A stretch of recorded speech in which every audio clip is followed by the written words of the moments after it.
Little tired, but really excited to come and share about this report and this project, and really what's a tremendous accomplishment for the city of Waxahachie and the Waxahachie Project and the work that's happening in this community. As Andy mentioned, I work for an organization called One Hope, and we're actually based in Fort Lauderdale, Florida, and we have a heart to see the lives of children and youth transformed around the world.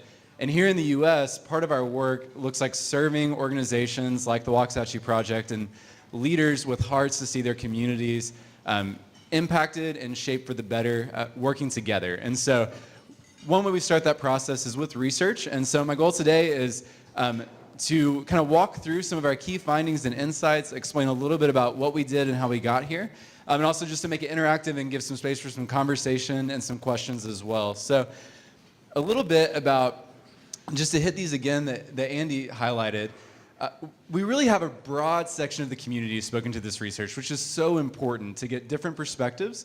And so over 511 respondents actually took a survey administered by students. This 511 is the final number included in the data. We'll talk about that in a little bit. 20 pastors and churches, 22 nonprofits, 10 public institutions, and 19 business leaders. And when we think about doing research in this way, we have a few goals. And I just want to highlight, when you're reading this report, keeping these things in mind. So the first thing is that good research, good community research, should be representative, but it's not comprehensive. It's representative, but it's not comprehensive. So we have done our absolute best to include voices from every segment of the community, but you can never get every voice. We've done our best to profile key needs, but you can't highlight every need that impacts every family. We're talking about primary strengths, but not every strength. And so what we want is a good snapshot of where Waxahachie is at in this point in time, but naturally there are things that are important that might not be highlighted here or included here. So I just want to keep that in mind. Second key point is, and this is a big one, good research should provide clarity, but it shouldn't shock you. So if we were going through this report and finding after finding, you're just, your mind is blown, but you've lived here for 20 or 30 years, it probably means that the research is wrong, right? Good research, what it should help us do is bring some things into focus. And so as we're working through this, my hope is that there are things that you see there that you're like, well, of course. Yeah, absolutely. That's exactly what we know. But hopefully some other things that you're like, I've never thought about it that way. I never heard about this before. Someone's mentioned that, but it's good to see that in detail. So we're trying to bring things into focus, but not lots of surprises. And then finally, good research becomes a baseline and a common vocabulary. So Andy mentioned that a report can become a platform to collaborate around together. And so it gives us something on the table to talk about, to use the same language, to understand each other's perspectives in relationship to the research. So a little bit about good research there. How we went about doing this, I know many of you were a part of at least one of these elements. We really had three things. So there was a community needs assessment. So this was a survey that students took out, and they went door to door, as well as connecting with residents through other means, to hear about them about their needs and the needs they see in the community. So it asked them to select from a list of 28 needs from instruments that have been used around the United States. And then it also asked them to rate how major of a concern that was for them on a scale of, I believe it was 0 to 4. And then it asked the same question for their neighborhood. So knowing that not every need is touching every family, but they might be aware of needs that are present for other families. So their household and the neighborhood. We also asked local congregation leaders, nonprofits, and public institutions a few things. One of those was just their perspectives as leaders on the community's strengths and needs, but then also the services and the initiatives that they have happening and some aspects about that, and we'll go into that. And then finally, I mentioned this, interviews with leaders, but also with business leaders as well, just understanding, again, what are strengths and needs in the community. So this multifaceted approach helps us include perspectives from every element of the community, and helps us find key themes that are true from many different angles. Three questions we were trying to answer as we looked at this. And so as you're reading the report, this is what we were looking to answer. What's going well that we can maximize together? Where do we need the most help that we can address together? And what are the gaps between services and needs, and how can we close them together? One really important thing to note here is we weren't necessarily exploring why something was a need. So as you're looking through and you're reading, there's some good assumptions we can make. There's some good recommendations that groups of leaders have talked about around this, but the report itself didn't dive deep into the why. It's a description of strengths, needs, and gaps. And then finally, these surveys and interviews were unique for every audience so that we got the best possible answers for these questions. So with the community needs assessment, I just want to say one brief thing about the sample, because when you get the report, there's a lot of pages about this. So how do we know that it's representative? That's an important question. Presidential election year, you hear this about polls. Was it a representative sample? Did they oversample this, undersample that? So when you look at the report, you're going to see a lot of categories, and this is one example, that we tried to make the sample size representative of. And the way we did that was we compared people in our sample, people who took the survey, with statistics for Ellis County as a whole. And I just want to note really quickly why we did that.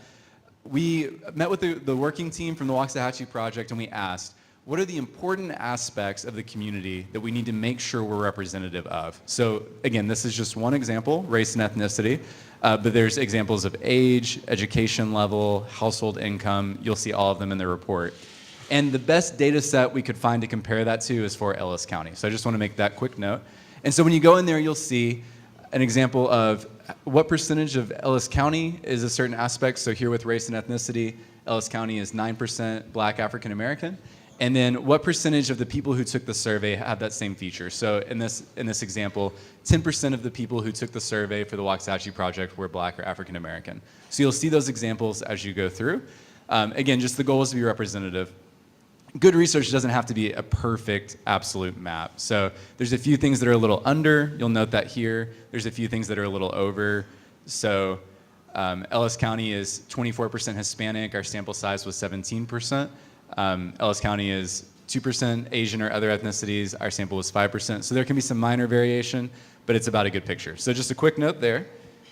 And now I want to move into looking at some of the actual findings. And the way we're going to do this, we're going to make it interactive, not just a dry list of statistics. And so we're going to use a quiz tool that Tanner's going to switch over for us called Mentimeter, and it's on your smartphone. So if you have a smartphone, if you'll go ahead and get that out, we're going to walk through how to use this. And we're just going to do some quick reads of the room on some of these questions of what you think right now. So questions we asked in the research, but what are your perspectives currently? So the way to do this, you can open up any web browser on your phone, and if you don't have a smartphone, just play along with someone next to you.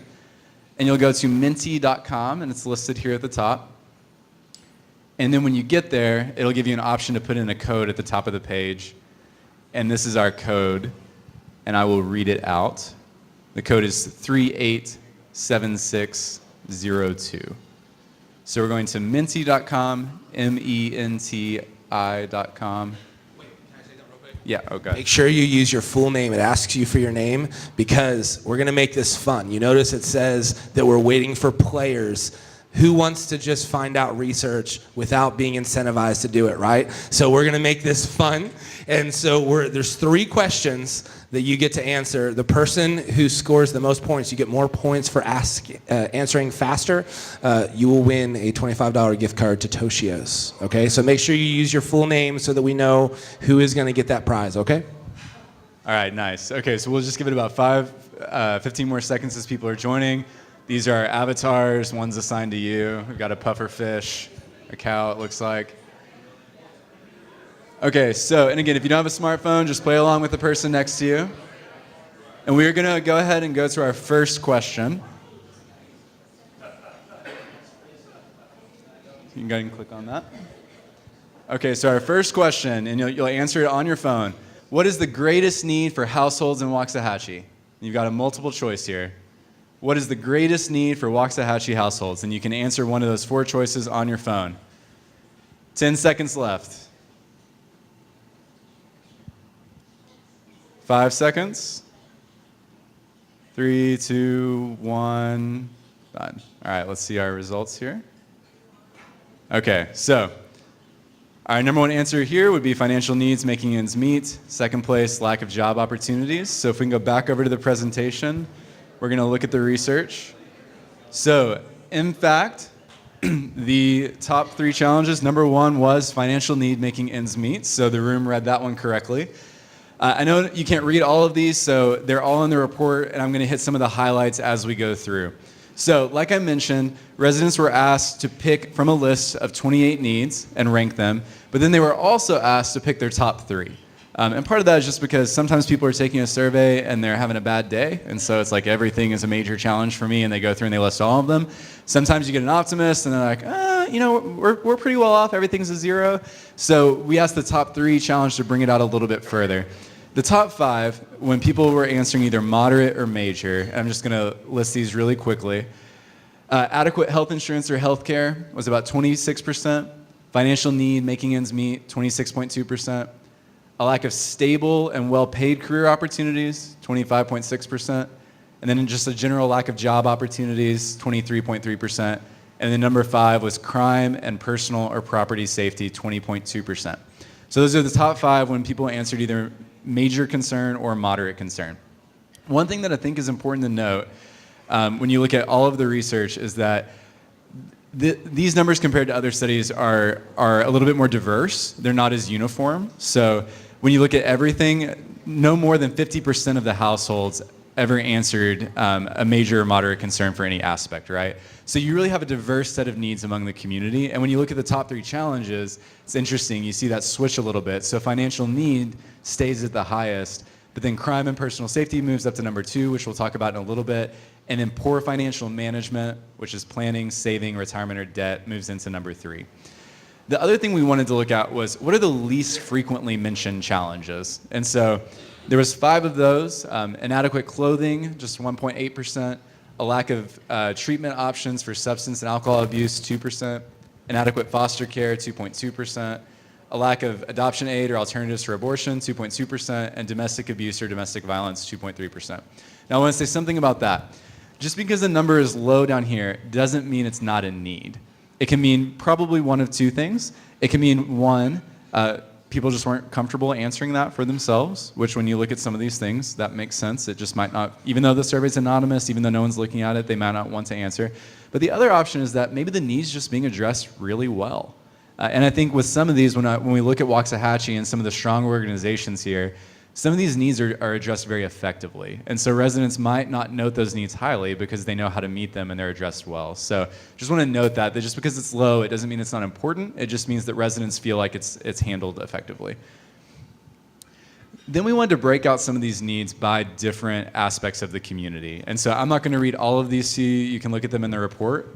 But we looked at household income. And we used the U.S. Census breakdown for this, so from less than $25,000 a year annually to over $100,000. You'll see some of these needs shift as you go through, which makes sense when you think about a variety of income levels. But you'll notice that financial need, making ends meet, is the top need for households making less than $25,000 up to making $75,000 a year, which is over 2/3 of the households in Waxahachie. So over 2/3 of the households name that as their number 1. And again, in the report, you can dig through some of those other details. We also wanted to break this down by race and ethnicity. You see some differences here as well.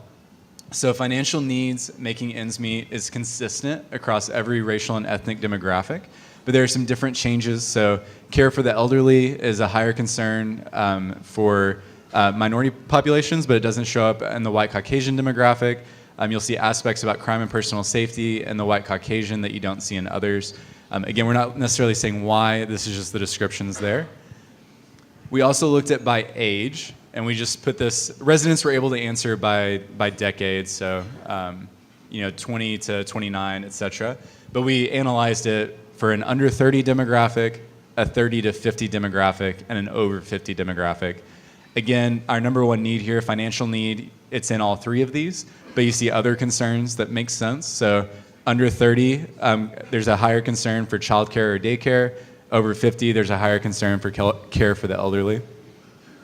And I want to make just a quick note about this crime and personal safety finding, because when we did focus groups with the leaders, every focus group, without fail, said, this is really surprising. Why would this one be high? And so we did some further research, and I want to note just a few things about it. The first and major thing is that by any standard, Waxahachie is an extraordinarily safe city. So when you compare Waxahachie to national averages, or when you compare it to surrounding cities of similar size, Waxahachie has some of the lowest statistics for crime. What drove this number high is one specific demographic. So it was white Caucasian respondents who are over 30 and making more than $50,000 a year. And so one of the conversations we had in focus groups was maybe this group is more susceptible to experiencing crime. Maybe it's a perception issue. They perceive crime. Maybe there was something in the news that week that just raised concern about crime. We really don't know the reason why, but that number comes up high there. But again, I think it's just really important to note that when you look at the rest of the statistics on crime reporting, Waxahachie is very safe. And so there's more conversation we could have about that. Okay, moving forward, we're going to go to our second question. So now we're going to be looking at the asset map, questions that we ask congregations, nonprofits, and public institutions. So you can go ahead and get your smartphone out. It should still be up if you have your browser window open.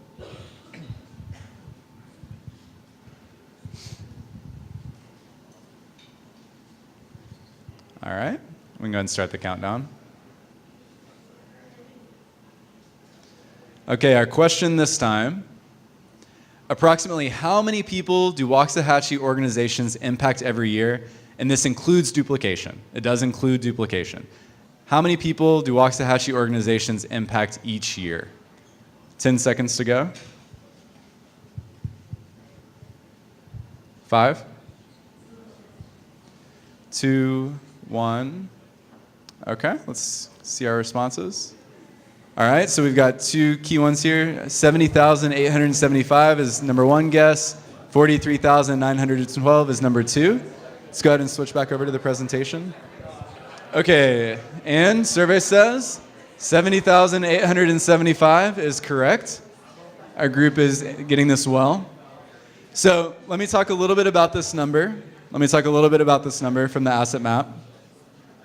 So organizations were asked to respond. They had a list of ranges. This is the annual approximate average. There's no way to measure duplication. Most of the organizations aren't sure either. So duplication's in here, but that's still a huge number for a town the size of Waxahachie. And I think when we look at the research, you see that there are so many organizations from every sector actively involved in meeting needs. And so this number was a lot higher than I would have expected. But when you start looking at how many organizations are doing how much work, you start seeing how that many people could be served every year. A few things out of this, the largest 14 organizations are responsible for about 84% of that total. Again, that makes sense. So there's some large organizations that have a really big reach, but the most common response was 1 to 50 people a year. So your typical organization is serving a small group of people. It's probably focused on a very specific need.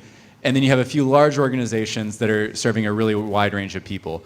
And so when we think about partnership, one of the partnership questions that's worth asking is, what are some of the special skills that these smaller organizations have that we can share with broader audiences? When they're serving a niche and they're becoming experts in serving a small group of people, how can we share those more largely? And then vice versa for collaboration, how can these larger organizations who are effective at serving many people help smaller organizations serve more people and serve them more effectively? So those are some good questions for collaboration. When you look at the programs that organizations are providing, there's really two areas that are kind of key needs. So children and youth and then immediate and crisis needs are the biggest focuses. When you look at how they advertise for their services, word of mouth, and a digital presence, so whether that's social media or a website or something like that. And then when you ask them how they measure that, attendance and testimonies are the most common measures. So going back to our research questions, we're wanting to know what are the gaps, what services are out there, what needs are there that aren't addressed. And then when you look at the mission statement for the Waxahachie project, one of the goals is embracing shared measures for health and growth. And so it's important to understand how organizations evaluate their effectiveness. And then when we think about closing gaps, what are areas that are being focused on really well, that are covered, and what are areas being missed? And then how can we connect more people to these services that are out there? So there's more to be said about that. A little bit more on programs here. So we want to ask a question about partnership, since this is all about collaboration. And the great news is this is such a high number. 88% of organizations have at least one meaningful partnership. And that was the question, a meaningful or significant partnership, which is great.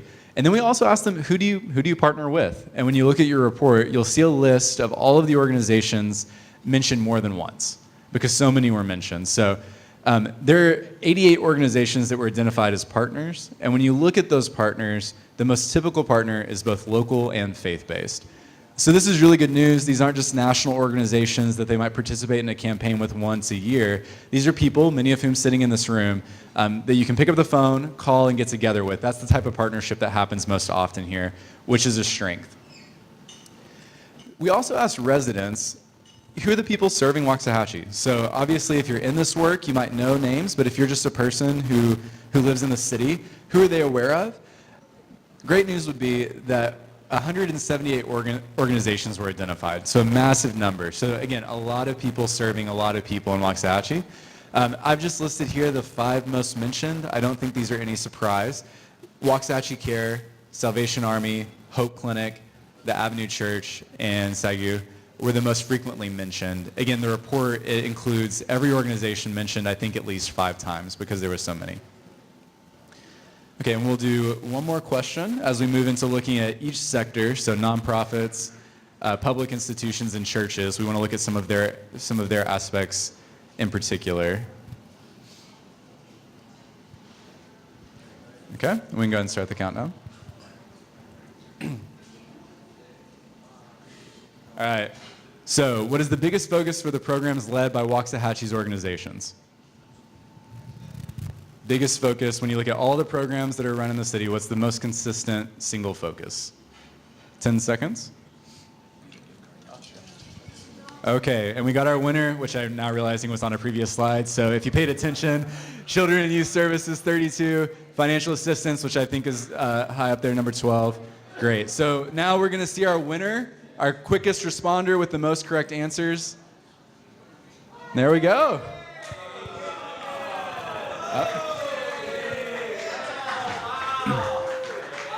All right, so Lindsay. Nice. All right. So speed and accuracy. We'll head back over to the presentation. Okay, so we're going to walk through some of the findings by each sector. So when we look at churches, we see a pretty consistent focus on children and youth, meeting immediate needs, and counseling. And one question we asked every organization was, who are your programs mostly for? And so when you look at churches, there's an overwhelming focus on members of the congregation, which makes a lot of sense. But that'll be different as we look at other organizations. I won't go through all of these, but in the report, you'll see the 10 most popular programs. So churches were asked to select from a long list. They were asked if they offered it, and they were asked how frequently they offered it. And you'll see the top 10 there. So actually number 1 for churches was missions, so evangelism or physical assistance or however else defined. And then holiday assistance, financial assistance, various types of counseling. You can see all the details in the report. When we look at nonprofits, you see a pretty consistent focus. So children and youth, immediate needs, but then also community advocacy. Nonprofits, when you look at all 3 sectors, so churches, nonprofit, and public, nonprofit are using the most diverse advertising methods to connect with people.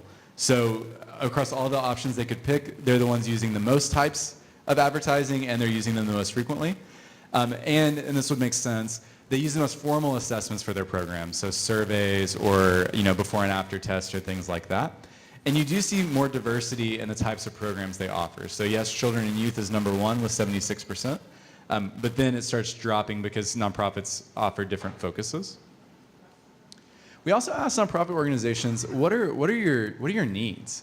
Because when we think about collaboration, how can someone help you? And these were the 5 most frequently cited needs by nonprofit leaders. So funding at number 1 was 77.3%, but then community awareness of the organization at 59%, which is a need that makes sense when you think about how many voices there are in Waxahachie serving different people. How do you help people know about you and what you do? And then public awareness of community challenges or needs. So community awareness is, do people know about your organization? Public awareness of needs is, do people know why what you do matters? Are they aware of the challenges in the community? And then donor development and identifying new partners, these are the top 5. So looking at public organizations, so government, health, and school, again, we see this consistently. The most common types of programs are on children and youth and immediate needs. They also use diverse advertising methods, and they use very diverse assessments. So we'll see children and youth up top, but then you start seeing some other types of things, parent training, after-school programs, beautification projects. You can see that full list in the report. I just wanted to highlight, so you can see all this data for every sector in the report, but I wanted to highlight how public organizations are getting the word out about what they do. So digital presence, website and social media is number one, but then different types of advertising, word of mouth, referrals and community events. And so one of the conversations we've had with working groups is how can we enhance all of this for every organization? And particularly, how can we enhance this word of mouth number? Because we all know word of mouth is by far the most effective advertising means. How can we increase that for organizations is a question for collaboration. We also asked about public needs. I've put all 10 up here because there was no necessarily like runaway winner. But the number one for public organizations is improving and strengthening current partnerships. How can we collaborate better? 42.9%. And then identifying new partners at 35.7%. So the public sector in particular in this research is saying partnership is a key need for us. How can we do that more effectively? Moving towards the end of the presentation, we also want to look at strengths and needs. And so we're going to do one more question. It's not going to be quiz style, but we asked every resident, every leader, just an open-ended question. What are Waxahachie's strengths? What are Waxahachie's needs? And so I want to ask that question here as well. And this is going to be an open response question. You can put in up to 3. So you can just type in 3. So anything that you want to put, from your perspective, what are Waxahachie's greatest strengths? And you can list up to 3 strengths in those fields. And we'll just take about 30 seconds to do this. And so as people are responding, you'll see a word cloud is coming up here. So the more frequently that word is listed, the more you'll see it there. Okay, so in this exercise today, if it's not the exact same word, it won't repeat, but I think we're seeing some pretty clear themes. So community is dominating overwhelmingly, and then you see sense of community and community feel and small town feel. I see collaboration, strength of leadership, family atmosphere, growth and growth mindset, values and tradition. So we can go ahead and switch over to the presentation to look at the needs that are listed. And they're very consistent with this. And so a little bit about how we analyze these. We went through all of the responses and we pulled them all out. And then we created meaningful thematic categories. So if someone said community and then someone else said community feel, those weren't two separate things. So these are the top 5 strengths that came out through all of these interviews, which are matching what was just shared there. So hometown feel, growth, community involvement or engagement, just the people, which was cited separately enough that we felt like it needed to be its own theme, and then faith in churches.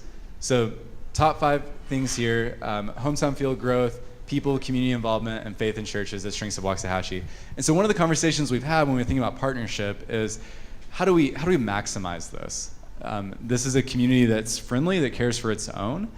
We don't necessarily need a lot of brand new programs that are trying to crowd out what's happening, but how can we engage more of these residents in the city that they love to help make it better? That's one of the conversations that's worth having. Okay, so the needs that were most frequently mentioned. One thing I'll say from the research is that these were more diverse. So the strengths were pretty consistent, the needs were pretty diverse, but these are the ones that came out most often. Affordable housing, education, racism or racial divide, which included both experiences of discrimination and then perceptions of a racial divide or perceptions of racism. Preparation for growth, so nearly always, if you read the transcripts from the interviews, almost without fail, people will say, it's great that we're growing, but are we just gonna be like an offshoot of Dallas? How do we stay a small town and still grow? Very consistent theme. And then transportation, both for people who don't have transportation, but then again, the implications of transportation for growth. When you look at the report, you'll see more needs than this listed. These are just the top 5, but these are the most frequent. And the other thing I want to say about needs is that when we think about needs to address, this list of top 5 is not prescriptive. So saying transportation is a top 5 need, it might be a good idea to work together to address transportation, or maybe that's beyond the scope.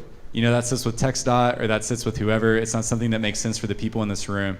So when we're thinking about working together, part of the question with strengths and needs are, what are the strengths that we can maximize and what are the needs that we can address?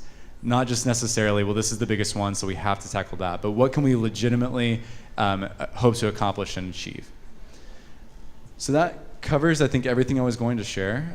Before I pass it back to Andy, just any quick questions about either the process of research or anything that you heard here? I know that was pretty fast moving.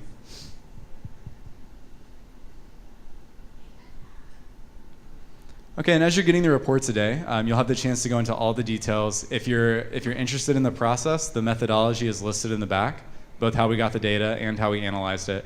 And I'm always happy to answer questions on the phone or by email. You can always connect with Andy or anybody else on the Waxahachie project team to do that. But I just want to say one word of encouragement. So we've done quite a few of these projects, and this is by far the highest participation rate that we've ever seen in one of these. So we did one in South Florida, 6 million people. We were just trying to get 300 surveys, and it took us about 18 months. And in the end, we had to pay people to go out and do it to get it done, and just go out there, 40 hours a day until we got it done. Here, we got over 500 surveys with volunteer students who got up early and went out and knocked on doors, and residents who were willing to talk to them. And it really is remarkable how many people engaged. When you look at the percentages of nonprofits who engaged or churches who engaged, it's really very high. And I just think it's a strength of the community that people are invested in what's happening here. And people were willing to talk about this. And so when we think about collaboration, I hope you view the research process as part of that process. That residents have had an opportunity to tell you what's happening in their lives. Leaders have had a chance to say, this is what's going great and this is where we're struggling. And that's part of what it means to partner with them as we're moving forward. And really, again, just an exceptional engagement level in this community, which I think when we look at those strengths, it's no surprise that these would be the ones that are most frequently mentioned.